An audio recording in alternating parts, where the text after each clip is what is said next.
大家好，欢迎大家收看中国简报。我们为您带来全球媒体关于中国时政、经济和社会的最新内容以及独家分析。我们可信、专业、多角度的中国报道，为世界精英提供判断、决策参考。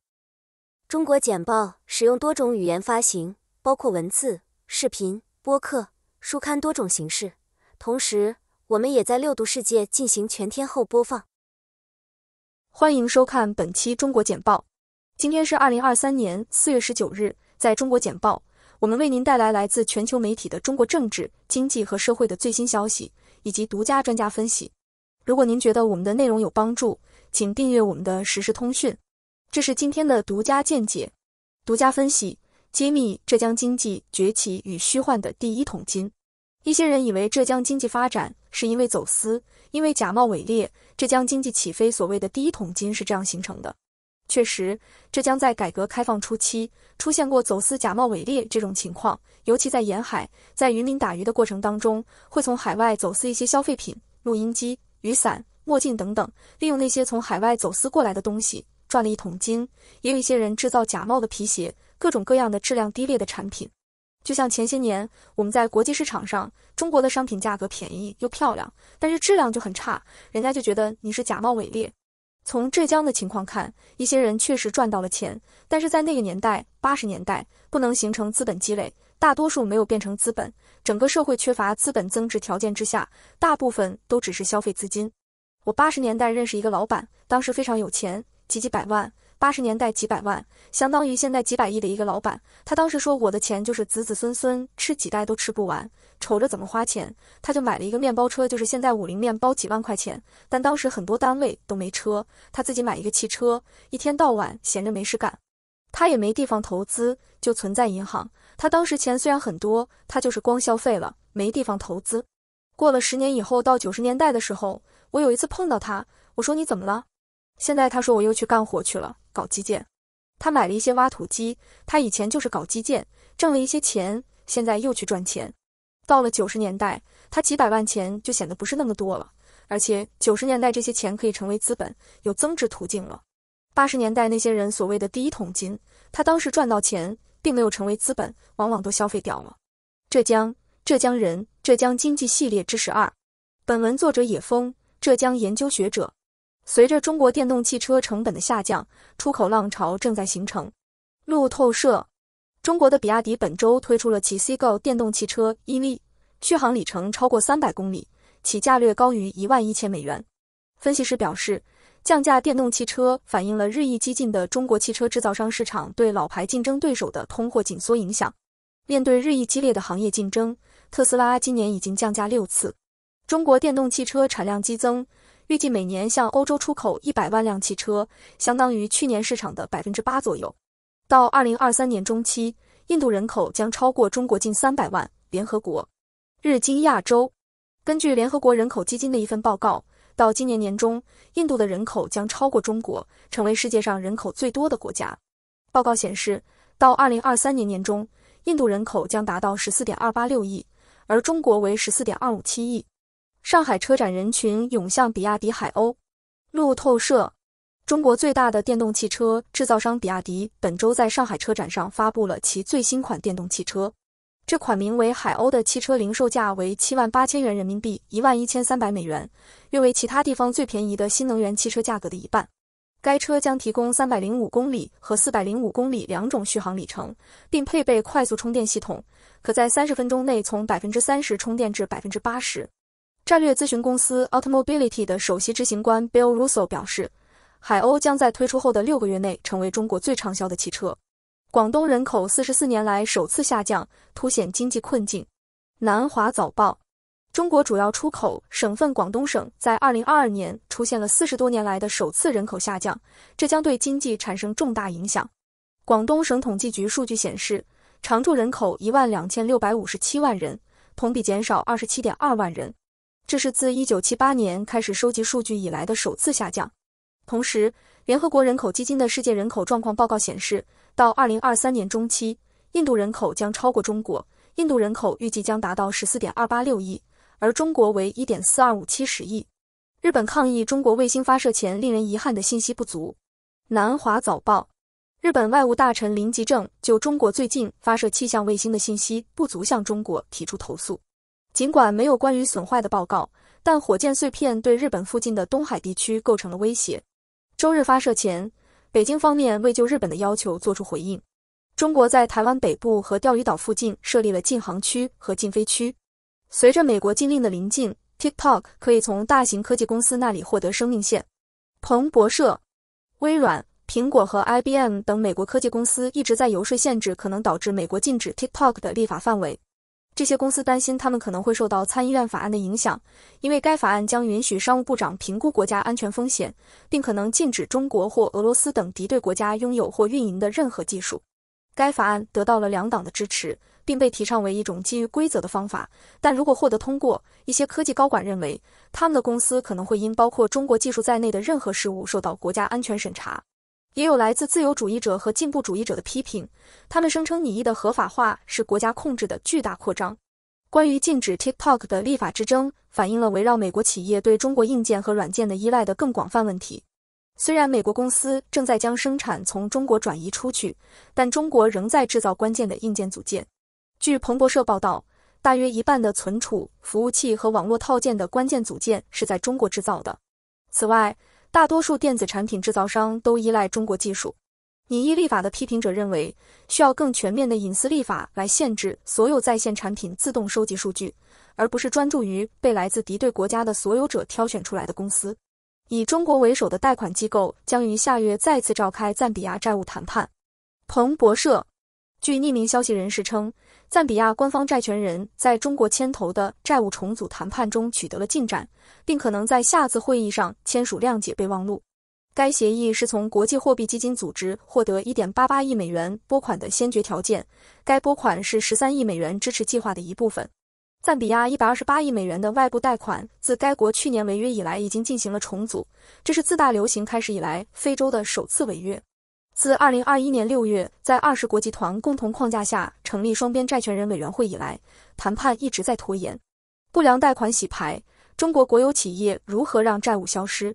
日经亚洲，据报道，中国国有企业山东国际信托利用复杂的交易来抵消因处置不良资产而造成的25亿元人民币 3.84 亿美元损失。专家表示，这种操作在中国很普遍，掩盖了坏账在该国金融体系中积累的程度。受托人向同样由山东省政府控制的山东金融资产管理公司出售了2笔持有不良贷款的信托。山东国际信托是信托投资组合贷款部分的唯一贷方。韩国总统将携100多名高管赴美。彭博社，韩国总统将带领三星电子和现代汽车等顶级公司的120多位高级管理人员访问美国，重点是经济合作，包括确保供应链减少对中国的半导体依赖。该代表团将成为尹上任1年以来随同出访的最大商业团体，并将于4月26日在白宫会见乔拜登总统。此行的重要性源于韩国对美国的依赖，美国是其对抗朝鲜的主要盟友，而中国是其最大的贸易伙伴。新加坡总理称，台湾是美中竞争中最危险的导火索。南华早报，新加坡总理李显龙将美国和中国在台湾问题上的紧张关系描述为两国不断升级的竞争中最危险的导火索，并警告称误判或事故的风险越来越大。新加坡虽然是中国的好朋友和台湾的老朋友，但仍坚持一个中国政策。据里说，双方仍希望避免直接冲突，但他补充说，前景非常令人担忧。观点：巴西如果只是站在中国一边，就不是真正的中等强国。日经亚洲，巴西总统路易斯·伊纳西奥·卢拉·达席尔瓦上周访问北京期间发表了大胆言论，引起了巴西与中国签署的合作协议之外的关注。总统表示，巴西应该学习中国的经济发展，并赞扬该国的经济计划方法和国有企业的使用。卢拉还暗示，巴西可能考虑加入中国的一带一路倡议。网络公司警告说，使用 ChatGPT 可能会危及公司机密。南华早报，总部位于以色列的风险投资公司 Team8 表示，将生成式 AI 工具用于聊天机器人并编写风险的公司可能会使自己容易受到数据泄露和法律纠纷的影响。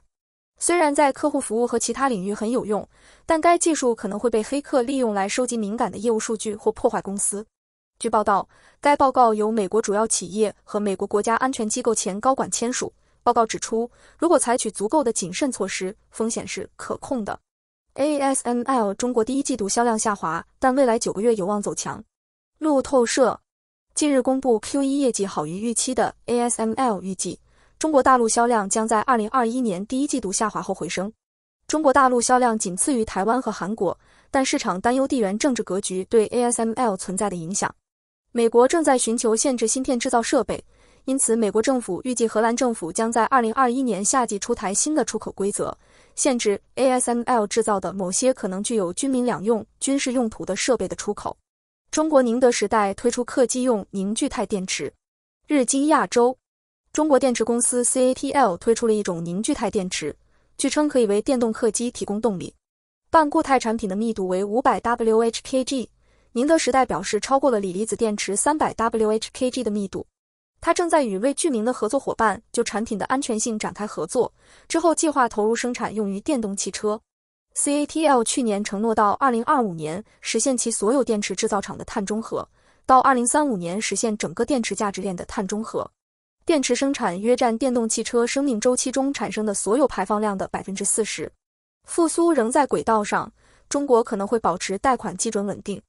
路透社调查显示，由于经济复苏步入正轨，政府放松货币政策的紧迫性降低，预计中国将在周四维持贷款基准利率不变。银行通常向其最佳客户收取的贷款市场报价利率 LPR 是根据中国18家最大的商业银行向中国人民银行 PBOC 提交的利率的平均值计算得出的。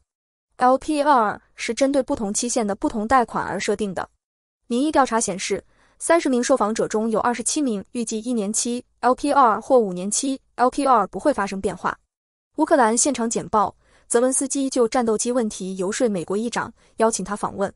华盛顿邮报，乌克兰总统泽伦斯基与美国众议院议长凯文·麦卡锡通了电话，讨论乌克兰的国防需求和能力。他还感谢美国两党的支持，并邀请麦卡锡访问乌克兰。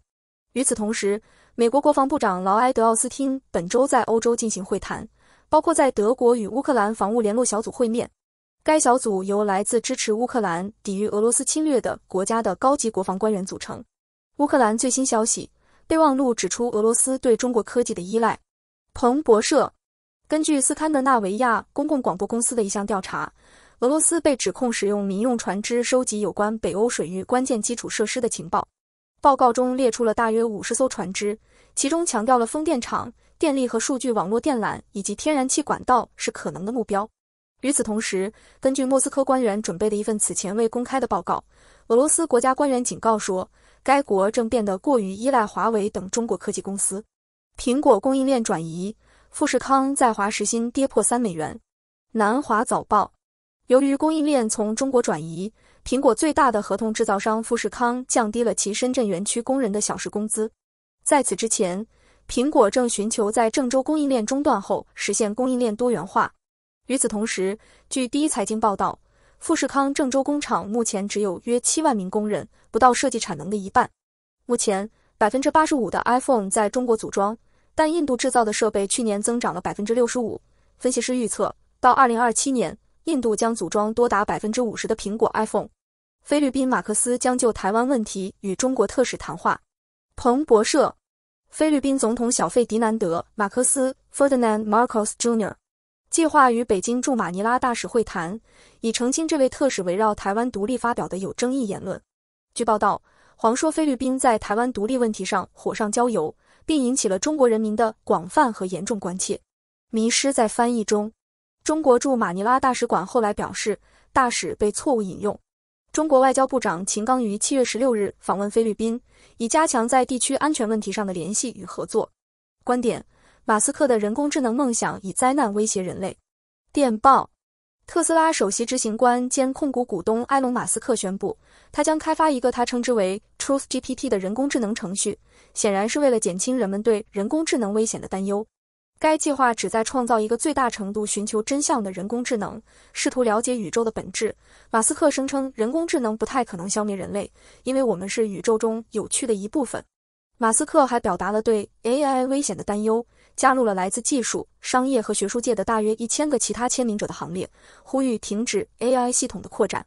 分析：中国非典型通缩周期令央行头疼。路透社：尽管人们越来越担心通货紧缩趋势正在中国经济中扎根，但国有银行仍在继续扩大信贷，限制了中国人民银行放松政策以解决这一问题的能力。虽然现在北京将消费视为优先事项，但个人在银行贷款中的份额已经下降，这一数字甚至低于去年。此外，一些分析师表示，需求限制的结构性性质将限制最近注入经济的任何政策的有效性。报告称，俄罗斯难以制造新武器，但可能有足够的旧武器。美国有线电视新闻网战略与国际研究中心报告称，俄罗斯仍有足够的军事火力来扩大对乌克兰的战争。报告称，制裁使俄罗斯处于虚弱状态，损失了近万台坦克、卡车、火炮和无人机等关键装备。然而，这表明俄罗斯仍然可以通过投入冷战时期和较旧的库存来弥补技术方面的损失。他警告乌克兰和西方支持者，这些供应问题不会阻止敌对行动，俄罗斯仍然保持数量优势。尽管如此，有人建议西方国家保持技术先进的军备流向乌克兰。官员称，建筑工程引发北京医院火灾，造成29人死亡。美国有线电视新闻网：中国警方逮捕了12名涉嫌与北京医院火灾有关的嫌疑人，该火灾导致29人死亡。据信，翻新工程引起易燃油气的火花是造成长峰医院发生火灾的原因。该医院主要住的是老年住院患者。医院院长和建筑工人也在被捕者之列，面临重大过失指控。29名遇难者包括1名护士、1名护理员、1个家庭以及老年患者。39人因受伤仍在医院接受治疗。这场火灾是北京近年来最致命的火灾之一。为什么苹果不能离开中国？金融时报：苹果花了20年时间为其产品建立供应链，主要是在中国，但由于北京的威权主义日益增强以及与美国的关系恶化，该公司在中国开展业务变得更加困难。然而，英国金融时报的帕特里克·麦吉解释说，尽管苹果公司表示它将在中国以外的地区开展业务，但切断与中国的联系将极其困难。该公司受益于规模经济，汇集劳动力、专业知识和资源。离开中国的公司面临复制该国高效供应链、港口基础设施、国家支持和精简官僚机构的斗争。ASML 凭借大量积压产品摆脱芯片市场逆风。彭博社：欧洲最大的科技公司 ASML Holding N.V. 预测，由于对其芯片制造机器的需求旺盛，第二季度的销售额将好于预期。该公司表示，与第一季度67亿欧元的净销售额相比，下一季度的收入将增长65亿欧元至70亿欧元，77亿美元。尽管 ASML 依靠其大量积压订单，但其一些客户仍在为半导体行业的低迷而苦苦挣扎。荷兰的出口管制措施将影响先进的静默工具，但不包括其最尖端的技术，即所谓的极紫外光刻技术。中国计划在需求担忧中刺激消费。半岛电视台：中国国家发展和改革委员会 NDRC 正在研究帮助国家恢复和扩大消费的计划，重点是稳定大件消费，促进服务消费和扩大农村消费。此前，该国零售额出现大幅反弹，但高级官员对消费者需求疲软表示担忧。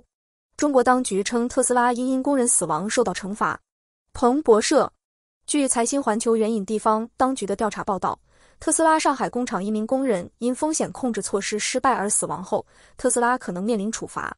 该报告还说，死者也有责任，因为他们没有锁上安全门，而另一名工人在打开设备之前未能确保该区域没有人。据说调查人员建议未指明的行政处罚。2022年，特斯拉上海工厂的产量占其全球产量的一半以上，而中国占公司总收入的 22%。